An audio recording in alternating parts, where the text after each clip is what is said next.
ఇక్కడికి రావడానికి చాలా సహకరించారు.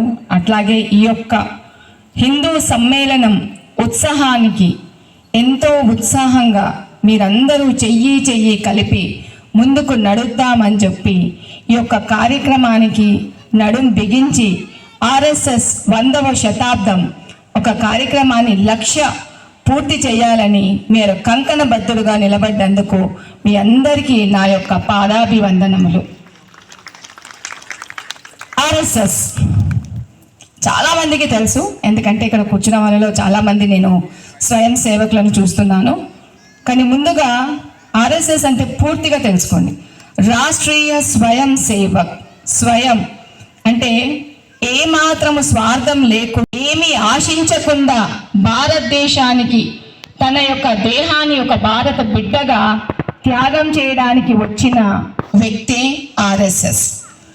రాష్ట్రీయ స్వయం సేవక్ అది 1925వ సంవత్సరం 1925 మన డాక్టర్ కేశవ్ బలిరామ్ హెడ్కే వారు ప్రారంభించారు.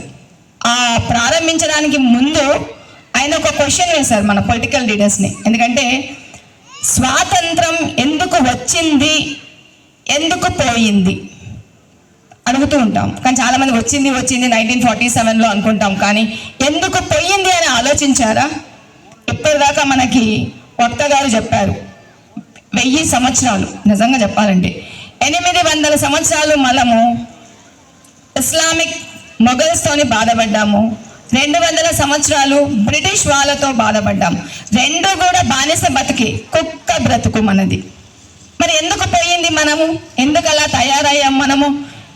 కృష్ణదేవరాయ కాలంలో మనము ఇంటి ముందు నవరత్నాలు అన్నీ ఉన్న ఈ దేశంలో ఈ విధంగా మనం స్వాతంత్రం పోగొట్టుకోవడానికి కారణం ఏంటిది అని ఎప్పుడైనా ఆలోచించారా?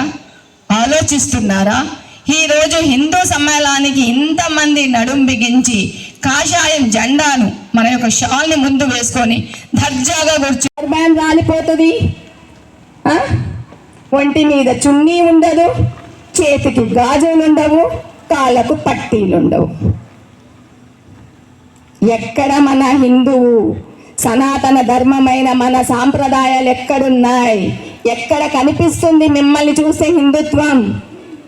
మరి ఎక్కడ మాయలో పడిపోతున్నాం? ఏం జరుగుతోంది?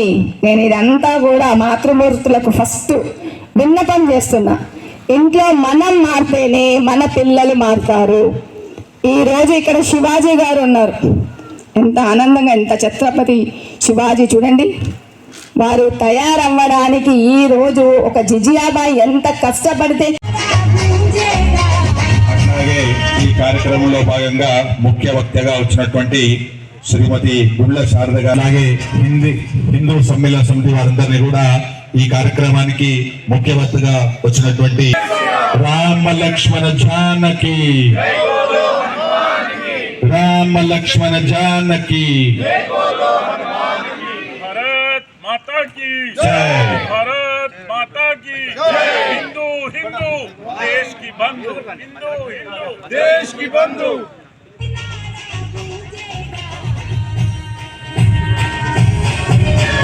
भारत का बच्चा बच्चा